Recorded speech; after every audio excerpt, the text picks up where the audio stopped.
Hi, I'm Rachel, a DC-based content creator, and I'm here at MGM National Harbor Casino for my very first casino experience.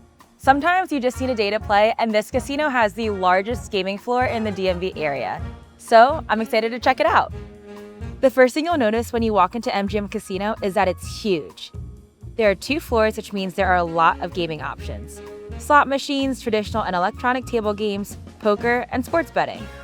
What I really love is that you can customize what kind of gaming experience you want. If you're a high-energy classic extrovert like me, you'll love the heart of the casino floor.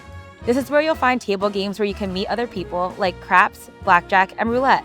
Today, I chose the more chill vibes on level 2 with the sensory-friendly slots.